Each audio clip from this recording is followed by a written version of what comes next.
tani rikthehemi për të nisur Infoklabin me kolegen Adelina Onuzi, si çdo mëngjes tjetër, por këtë herë me një lajm goxha të madh për Shqipërinë. Adelina, së pari të përshëndes dhe me zor presim ta diskutojmë bashkë këtë lajm të madh që e konsiderova kështu të tillë. Mirëmëngjes Jola, mirëmëngjes të gjithëve që janë duke na ndjekur në këtë momente. Në fakt vërtet duket sikur që nga dita e djeshme erdhi lajmi i mirë edhe gjithë secili prej nesh e festoi kështu me njëri tjetrin. Ne kemi parë që viteve të fundit në fakt ka qenë një sfidë e madhe, një luftë për ta mbrojtur Vjosën dhe për t'i dhënë atë çka meriton, por ditën e djeshme ka ardhur një lajm tjetër. Në këtë rast ne po shikojmë tashmë që në momentin e parë të finalizimit, por në këtë rast ka qenë UNESCO që ka njoftuar se ka rekomanduar të paktën shpalljen e Vjosës, në këtë rast e luginës së Vjosës, si rezervat i biosferës. Ka qenë një lajm që ka bërë të lumtur të gjithë, edhe ata që kanë qenë intensiv aktivist për gjatë gjithë kohës duke e mbrojtur Vjosën. Ne kemi pasur para disa kohësh dy nga aktivistët që arritën të fitonin çmimin Nobel të mjedisit në këtë rast dhe kanë bërë një punë intensive. U tha që nuk ka qenë një surprizë në fakt ky lajm, edhe pse për ne u duk si i tillë, pasi edhe ministria po tregonte që ka qenë një punë intensive vit pas viti, ka qenë vizita e parë e përfaqësuese së UNESCO-s vite më parë, më pas kanë qenë edhe ato këshillat e nevojshme që duhen dhënë, të gjitha udhëzimet që kanë qenë të nevojshme në mënyrë që të vinim tek kjo ditë, por që patjetër kjo është një nga mënyrat. E ka merituar plotësisht Vjosa këtë, për vetë faktin që është një ekosistem unik në formën e tij, duke përfshirë kështu shumë element, pyje, toka bujqësore, më shumë se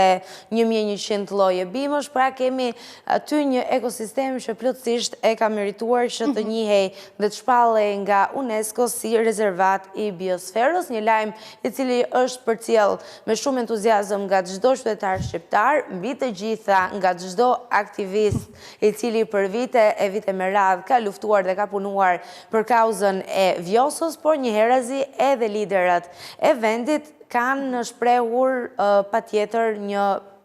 mirëpritje të këtij lajmi, duke postuar edhe në rrjetet e tyre sociale dhe duke shprehur pikërisht këtë entuziazmin. Po është e veçantë në fakt të gjitha dhe në këtë rast pra shkosa përmendëm dhe aktivistët, të bën përshtypje dhe duket sikur i frymëzon edhe të gjithë aktivistët e tjerë që mund të jenë duke u marrë me çështje të ndryshme mjedisore ose jo vetëm, momenti i triumfit. Dhe për ta në faktin edhe nga bisedat që kemi pasur, nuk ka qenë triumfi vetëm periudha dhe momenti që ata kanë arritur të kenë titullin në këtë rast dhe ta mbrojnë siç duhet, por i gjithë procesi, të gjithë njerëzit që janë afruar në të njëjtën kohë atë standardin që kanë vendosur për të ndjekur një aktivizëm të tillë dhe për të kuptuar që vërtet nëse her pas here ne themi që një gest i vogël nga ana jonë, një veprim sado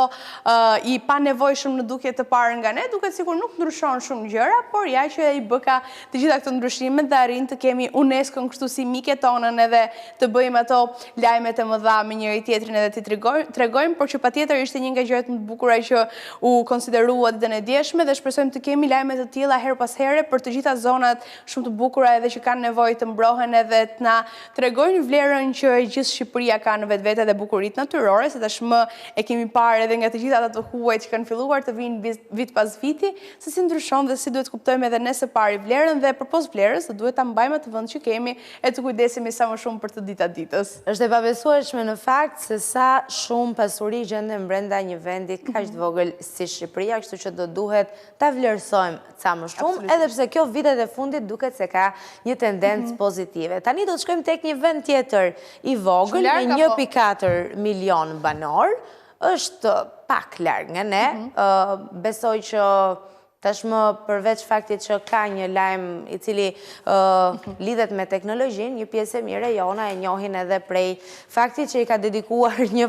këngë pjeson të preferuar, të paktën ne njerëzve të mëngjesit, pra espresso macchiato, po t'ua kujtoj këtë, megjasa mund të fillonin të gjithë ta këndoni. Por përveç faktit që e përmenda pra këtë këngë të famshme, që duket se ka dhënë shumë bujë Estonis, tashmë ajo po konkuron ndjeshëm vende akoma edhe të mëdha, kurse mund të jenë Mbretëria e Bashkuar apo vende të tjera që kanë qenë aktualisht duke i bërë një luftë, po e quaj unë, përdorimit të teknologjisë nga fëmijët. Kemi parë ndalimin, kemi parë,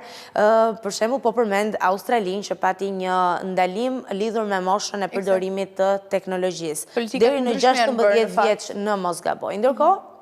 në Estoni, që është një vend i vogël me 1,4 milion banor, po ndodh diçka krejt e kundërta, po shndrohet në një lider europian të arsimit digital. Dhe nëse i referohemi raportit PISA 2022 të OECD-s, nxënësit estonezë renditen të parët në Evropë për matematik, shkencë dhe mendim krijues dhe të dytët në lexim pas Irlandës. Është një sukses i jashtëzakonshëm dhe pa imagjinueshëm në një vend ku promovohet kaq shumë përdorimi i teknologjisë në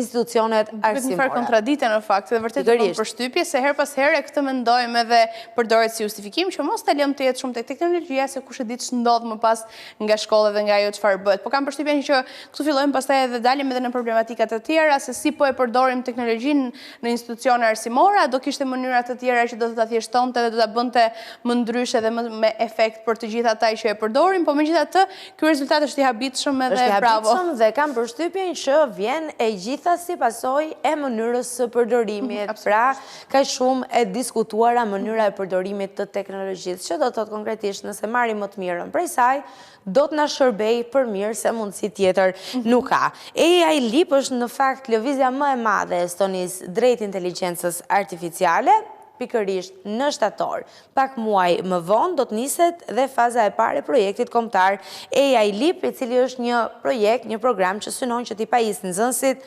dhe mësuesit me mjete të avancuara të inteligjencës artificiale. Bashkëpunon me OpenAI për ta realizuar këtë dhe gjitha ka të bëjë me ofrimin falas në platformat më të avancuara të AI për 58.000 nxënës dhe 5.000 mësues deri në vitin 2027, duke filluar nga mosha 16 deri në 17 vjeç. Gjitha këto duke bërë të mundur që të respektohet etika digitale, duke bërë të mundur që të mos cënohet në asnjë moment zhvillimi i intelektit, që ka qenë për herë një temë diskutimi në tryezat më të mëdha, qoftë nga